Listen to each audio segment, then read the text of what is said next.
All right, welcome everyone. Let's jump right into this deep dive today, and it's a big one. We're looking at birthright citizenship in the U.S. Yeah, definitely a hot topic right now. Yeah, especially with everything going on. So we've got this Politico article here, and it's pretty much laying out what President-elect Trump is planning to do about it. And of course, got to see how people feel about that plan. Exactly. So we're also going to be taking a look at a Reddit thread, people discussing this article. Oh, I bet that's a lively discussion. Yeah, it's pretty heated, you could say. A lot of strong opinions on both sides. But hey, that's what makes this a deep dive, right? Getting into all of it. Absolutely. Got to explore all the angles. Right. So let's start with this Politico article. It's pretty straightforward, actually. Trump just straight up says he wants to end birthright citizenship. No beating around the bush there. No, not at all. He even calls it ridiculous and something that has to end. Pretty strong words. Yeah, definitely strong language. And it reflects a viewpoint that we've been seeing more and more of, especially in certain political circles. Right. And what's interesting is he also says that the U.S. is the only country with birthright citizenship. Yeah, I noticed that too.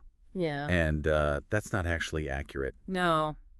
No, a lot of countries have similar policies, Canada, Brazil, just name a couple. So makes you wonder why make that claim, Right. Like, what's the purpose of saying that if it's not true? Yeah, maybe trying to simplify a complex issue, or maybe create a sense of urgency or something, play to a particular audience, perhaps. Yeah, that's a good point. Definitely makes you think about the motivations behind those statements. And it's not like this is just talk. The article mentions that Trump initially wanted to use an executive order to end birthright citizenship. Executive order, wow. Yeah. But then, well, he says COVID happened, so that kind of put things on hold. Makes sense, I guess. Everything got kind of sidetracked by the pandemic. Right. But now it seems like he's not so clear on how he's going to get around this pretty big obstacle. You're talking about the 14th Amendment. The 14th Amendment. Yeah, exactly. Yeah, that's a big one. So for those of us who aren't, constitutional law experts, can you break that down a bit? Sure. Basically, the 14th Amendment, which was ratified way back in 1868, makes it pretty clear. It says that all persons born or naturalized in the United States and subject to the jurisdiction thereof are citizens of the United States. Okay, so plain English, that means if you're born on U.S. soil, you're automatically a citizen. Yep, pretty much. It's meant to be straightforward, but yeah, there's always room for interpretation, right? And that's where things get a little more, interesting. And that's where that Reddit thread comes in. Yes, the Reddit thread, full of opinions. Full of opinions. A lot of people are pretty concerned about what could happen with the courts, how this whole thing could play out legally. Yeah, for sure. That's a big concern. There's a lot of discussion about that in the Reddit thread.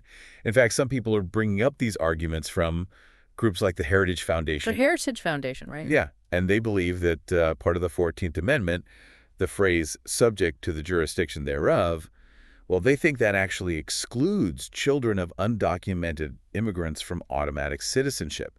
So, hold on. They're saying that even if a child is born in the U.S., but their parents aren't here legally, they wouldn't be considered citizens. That's their argument, yep. It's based on a very specific way of reading that phrase. It's controversial, definitely. But it raises these important questions about how the Supreme Court, especially with its current makeup, leaning more conservative, how they might rule on this whole thing. Yeah, that's a big question mark, isn't it? Big question mark. And it's making people nervous. Some of those Reddit comments, people are pretty cynical about the Supreme Court. Like, they'll wipe their ass with the Constitution, one person said. A little crude, but you get the sentiment. Yeah, I get it. There's definitely this feeling of distrust in some corners. And you can't deny that the Supreme Court has a lot of power. Their decisions have a huge impact on everything. We've seen that time and time again. In this case, it could be another example of how their interpretation really shapes the future of the country. It's a lot to think about, a lot of uncertainty. But before we go any further, I want to get your take on something else from the Politico article. Trump also talked about dreamers, and mass deportation. Oh, right. That whole thing. It seems kind of contradictory, right? Yeah. On the one hand, he says he wants to work something out for dreamers, but then on the other hand, he's still talking about mass deportation, starting with people who have criminal records and then, going from there. Yeah, you've hit on a really important point there.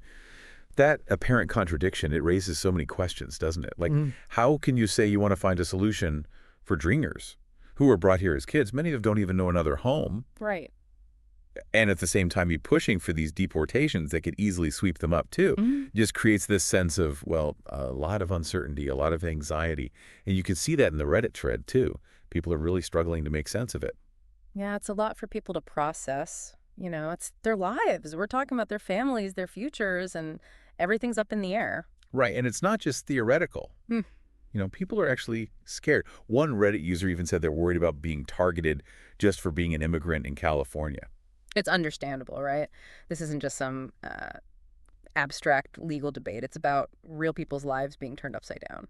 And when we talk about ending birthright citizenship, we're talking about some pretty big potential consequences, right? Yeah, huge potential consequences, and on so many different levels. Like, what kind of things are we talking about? Well, for one thing, think about the legal battles. Countless families fighting to stay together in the U.S. And then there's the societal impact. We're already so divided. And this could just make things even worse. More tension, more mistrust. Yeah, some people in that Reddit thread are really worried about that. They're talking about the erosion of democratic principles, even comparing it to authoritarian regimes. And then there's the whole issue of statelessness. Statelessness. Yeah, what happens to those kids who are born here but denied citizenship?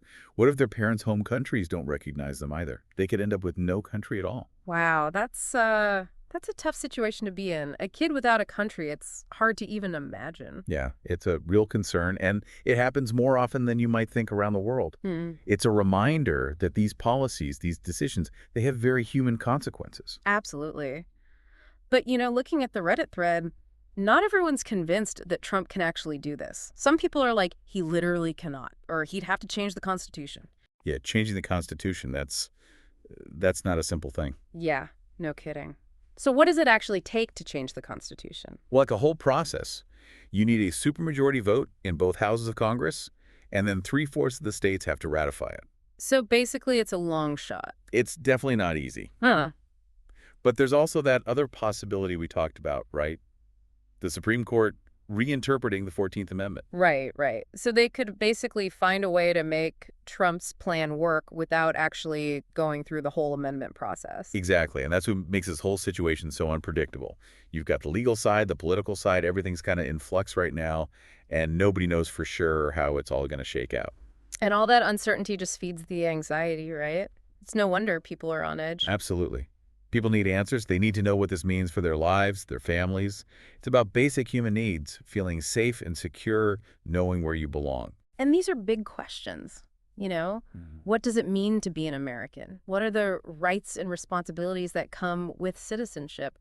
We're talking about the very fabric of our society. And it's not just about legal definitions or political maneuvering. At the end of the day, it's about people. It's about human stories and the values we hold as a nation. It's easy to get caught up in the legal arguments and all that, but we can't lose sight of the human side of this. Absolutely. And, we've been talking about the potential downsides, but it's important to remember there are people who support Trump's stance, too. They have their own reasons for wanting to end birthright citizenship. Right. They might say it's about fairness, protecting resources for American citizens, stuff like that. Exactly. They argue that it's not fair for people to gain citizenship just by being born here if their parents aren't here legally. And their perspective is part of the conversation, too. It is. It's a complex issue with a lot of different viewpoints, and we need to be able to hear and understand all of them, even if we don't agree. Yeah, that's what makes a healthy democracy, right? Sure. Being able to have these tough conversations and engage with different perspectives. So as we keep going deeper into this, it's important to keep that in mind. There are multiple sides to this story, and we need to approach it with empathy and a willingness to understand where everyone's coming from. Well said. This isn't just about laws and politics. It's about real people and real lives, and we can't forget that. It's a reminder that at the heart of all this are human beings with hopes and dreams and fears, just like all of us. Exactly. We need to keep that human element front and center as we navigate this complex and consequential issue. It's amazing how this whole birthright citizenship thing, it really ties into so much about America, Yeah. Our history, our economy, even just like what it means to be American. Yeah, it really gets to the heart of it all, doesn't it? It does, and it brings up these like really big questions that we need to figure out as a country. Absolutely. Like, what does it even mean to be American? What are those, those rights and responsibilities that come with being a citizen? And how do we balance those individual rights with what's best for the country overall? It's tricky. It is. And you see all those questions playing out in that Reddit thread, people trying to wrap their heads around it all, sharing their worries, their hopes. Yeah. It's pretty fascinating. It shows you this isn't just some, theoretical debate. This is real life stuff impacting real people. Right. And speaking of real life stuff, let's go back to what Trump was saying about dreamers and mass deportation. It's like he's trying to do two things at once. Yeah, it does seem a little contradictory, right? It does. He says he wants to help dreamers, but then he's still pushing for deportations. It's tough because on the one hand, you have this, potential for compassion, trying to find a solution for these folks who were brought here as kids. A lot of them have never known any other home. But then, on the other hand, there's this threat of mass deportation hanging over everything. And that could easily mean separating families, uprooting lives. It creates a lot of anxiety, a lot of uncertainty. Yeah. And not just for dreamers, but for, anyone who's an immigrant. Yeah. You can definitely feel that tension in the Reddit thread, too. Some people are holding on to that hope that Trump will actually help dreamers. But others are, a lot more skeptical. They point to, his past actions and how things have actually played out with immigration policy. Right, like actions speak louder than words kind of thing. Exactly. Until we see some real concrete steps, that uncertainty is going to stick around. And then there's that whole thing about, Yeah, what does it mean to be one of us? Is it about knowing our history, our laws? Is it about sharing certain values? Or is it something, something deeper than that? big questions. And they've been around forever, haven't they? Since the very beginning, pretty much. And they're still just as relevant today, especially as we deal with all these issues around immigration and identity and belonging. So where does that leave us? We've dug into this whole birthright citizenship thing, and it's clear there are some big consequences no matter what happens. And honestly, it's hard to say what the future holds. It is. But what's important is that we keep paying attention, We stay engaged. We keep having these conversations, even when they're tough, especially when they're tough. Because at the end of the day, this is about people, right? Families, the future of our country. And it's about sticking to those values that we as Americans believe in. Exactly. So to everyone listening, here's something to think about. Based on everything we've talked about today, how do you think this will all play out? And what will it mean for the future of America? Keep exploring, keep learning, keep talking about it. That's what these deep dives are all about. Thanks for joining us at